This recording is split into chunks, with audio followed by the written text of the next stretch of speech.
বাংলাদেশে নির্বাচন ঘনিয়ে আসলে মৌসুমী বায়ুর মতো মার্কিন দূতাবাসের তৎপরতা বাড়ে। দেশটির কর্মকর্তারা আদা জল খেয়ে মাঠে নামে দফায় দফায় বৈঠক করে রাজনৈতিক দল, সরকারি বেসরকারি প্রভাবশালী লোকজনের সাথে।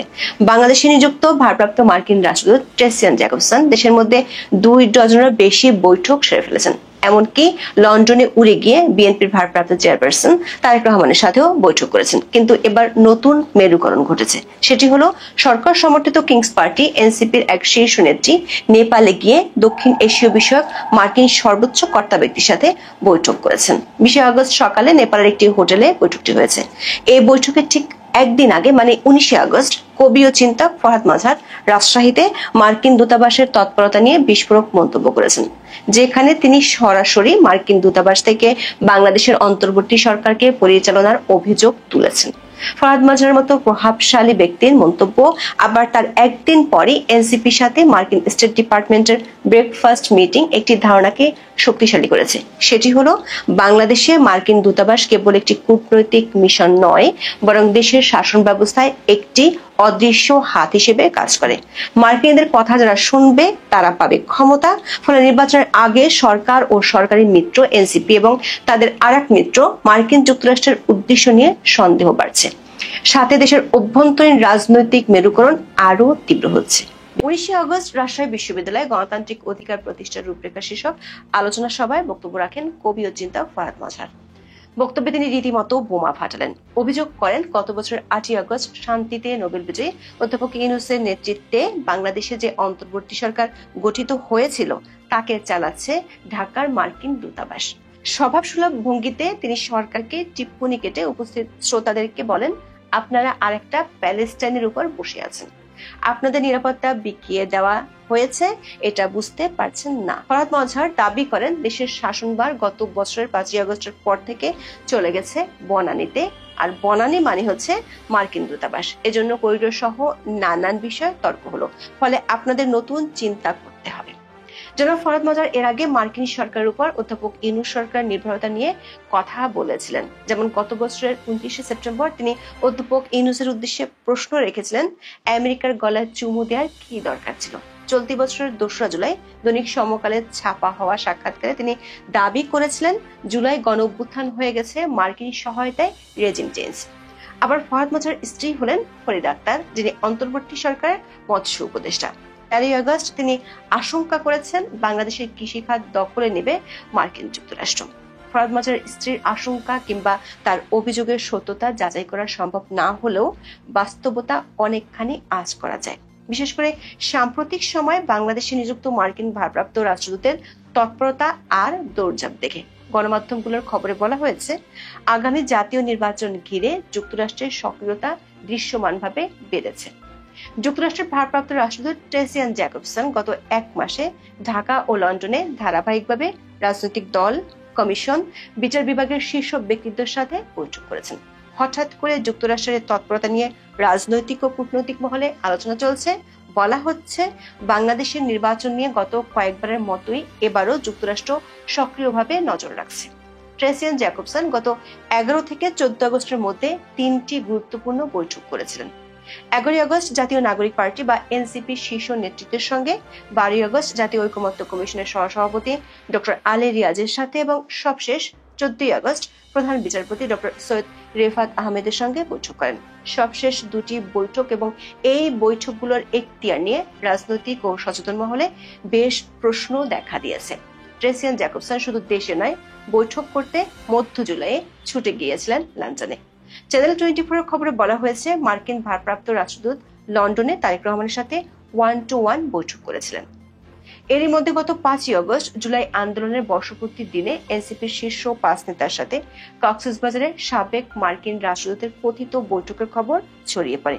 বৈঠকটি হয়েছিল কিনা তা নিশ্চিত হওয়া না গেলেও এনসিপির দাবিতেই সরকার আয়োজন করেছিল জুলাই ঘোষণাপত্র। সেই ঘোষণাপত্রের অনুষ্ঠানের দিনই কেন তারা কক্সবাজার গেলেন তা নিয়ে প্রশ্ন উঠেছিল। এমনকি এনসিপি থেকে ওই 5 নেতাকে শোকজ নোটিশও দেওয়া হয়েছিল। দর্শক, পিটার হাস বাংলাদেশে এক রহস্যজনক কূটনীতিক হিসেবে পরিচিত। তিনি যখন বাংলাদেশের রাষ্ট্রদূত ছিলেন তখনই রাশিয়ান সরকার সংবাদ সম্মেলন করে বলেছিল, মার্কিন প্রশাসন বাংলাদেশে শেখ হাসিনার সরকারকে উৎখাতের ষড়যন্ত্র করছে। কক্সবাজার বিতর্কে রেশ কাটতে না কাটতেই নতুন খবরের জন্ম দিয়েছেন এনসিপির সিনিয়র যুগ্ম সদস্য সচিব ডাক্তার তাসনিম জারা। ভারতীয় সংবাদ মাধ্যম নর্থ ইস্ট নিউজের খবর হলো, তাসনিম জারা 17 আগস্ট বাংলাদেশ বিমানের একটি ফ্লাইটে করে নেপালে গিয়েছেন। 20 আগস্ট তিনি সকালে প্রাতরাশ বৈঠক করেন মার্কিন স্টেট ডিপার্টমেন্টের দক্ষিণ ও মধ্য এশিয়া বিষয়ক জ্যেষ্ঠ ব্যুরো কর্মকর্তা এরিক মেয়ারের সঙ্গে। ট্রাম্প প্রশাসন আসার পর ডেভিড লুকে ছাঁটাই করা হয়। পল কাপুরের নিয়োগ চূড়ান্ত না হওয়া পর্যন্ত মার্কিন সরকারের দক্ষিণ ও মধ্য এশিয়া বিষয়ক নীতি নির্ধারণের মূল কর্তা ব্যক্তিটি হলেন এই এরিক মেয়ার। নর্থ ইস্ট নিউজ বলছে, বৈঠকটি হয়েছে কাঠমান্ডুর মেরিয়ট বনবয় হোটেলে। গণমাধ্যমটি দাবি করছে, তাসনিম জারার এই সফর এবং বৈঠকটি ছিল বেশ গোপনীয় এবং মার্কিন কর্মকর্তাদের নির্দেশেই এই বৈঠকটি হয়েছে। বৈঠকটি 2 ঘন্টার বেশি সময় ধরে চলেছিল। এ ধরনের বৈঠক আরও হতে পারে বলে রিপোর্টটিতে উল্লেখ করা হয়েছে। তবে কি নিয়ে তাসনিম জারা মার্কিন স্টেট ডিপার্টমেন্টের এরিক মেয়ারের সাথে বৈঠক করলেন তা পরিষ্কারভাবে উল্লেখ করতে পারেনি নর্থ ইস্ট নিউজ। তাদের ধারণা, বাংলাদেশের নির্বাচন নিয়ে উল্লেখযোগ্য অনিশ্চয়তার মধ্যে এই বৈঠকটি গুরুত্বপূর্ণ। মেয়ার মার্কিন যুক্তরাষ্ট্রের অবস্থান পরিবর্তনের কারণ বৈঠকে ব্যাখ্যা করে থাকতে পারেন। দর্শক, গত 11 আগস্ট মার্কিন ভারপ্রাপ্ত রাষ্ট্রদূত ট্রেসি অ্যান জ্যাকবসনের সাথে এনসিপির ঢাকায় যে বৈঠক হয়েছিল, সেই বৈঠকে তাসনিম জারা ছিলেন। বৈঠকটি হওয়ার আগে গুরুত্বপূর্ণ ইস্যু ছিল 5 আগস্ট অধ্যাপক ইউনূস জাতির উদ্দেশ্যে ভাষণে নির্বাচনের কথা ঘোষণা করেছিলেন। এই ঘোষণা নিয়ে এনসিপি সবচেয়ে বেশি নাখোশ এবং দলটির নেতারা প্রকাশ্যে বক্তব্যে বিষয়টি পরিষ্কার করেছেন। এমন পরিস্থিতিতে নর্থ ইস্ট নিউজের এই কথাটি আমরা বিবেচনায় নিতে পারি। তারা বলছে, বাংলাদেশের বর্তমান পরিস্থিতিতে মার্কিন যুক্তরাষ্ট্রের অবস্থান পরিবর্তনের কারণ তুলে ধরার জন্যই তাসনিম জারার সাথে এরিক মেয়ারের বৈঠক হয়েছে। কিন্তু প্রশ্ন হলো, মার্কিন সরকারের ঊর্ধ্বতন কর্মকর্তার সাথে বৈঠক করার জন্য তাসনিম জারাকে কেন নেপালে যেতে হবে? দেশের সীমানা ছাড়িয়ে এ ধরনের গোপন বৈঠকের হেতু কি? অধ্যাপক ইউনূসকে সমর্থন দেওয়া মার্কিন দূতাবাস কি এনসিপির সাথে গোপন কোনো সমঝোতায় যেতে যাচ্ছে? দর্শক, অতীতেও রাজনৈতিক অস্থিরতার সময় বিদেশি দূতাবাসগুলো, বিশেষ করে মার্কিন দূতাবাসের তৎপরতা ব্যাপকভাবে লক্ষ্য করা গেছে। সবচেয়ে বেশি দেখা গিয়েছিল 1/11 এর সময়। জনশ্রুতি আছে, 1/11 সেনা সমর্থিত সরকারকে ক্ষমতায় বসানোর ক্ষেত্রে বড় ভূমিকা রেখেছিল বাংলাদেশের রাষ্ট্রদূতদের টুরিস্ট গ্রুপ, যেটি ফাঁস হওয়া উইকিলিক্সের তার বার্তায়ও প্রকাশিত হয়েছিল। কিন্তু যেটি প্রকাশিত হয়নি সেটি হলো, এই দূতাবাসগুলো একটা সময় গিয়ে ফখরুদ্দিন সরকারের বিরোধী হয়ে গিয়েছিল। তখন ফখরুদ্দিন সরকার বাধ্য হয়ে বিদেশি কূটনীতিকদের বিরুদ্ধে বিবৃতিও দিয়েছিলেন। 2007 সালের 21 মার্চ পত্রিকাগুলোতে সে বিবৃতি ছাপাও হয়েছিল। সে বিবৃতিতে বাংলাদেশের অভ্যন্তরীণ বিষয়ে হস্তক্ষেপ না করার জন্য কূটনীতিকদের বলা হয়েছিল। সবচেয়ে মজার ব্যাপার ছিল, কূটনীতিকরা তখন সরকার সমর্থক পার্টি ও গ্রুপগুলোর সাথে বেশি মিটিং করত, যেমনটা ঠিক দেখা যাচ্ছে অধ্যাপক ইউনূসের আমলেও।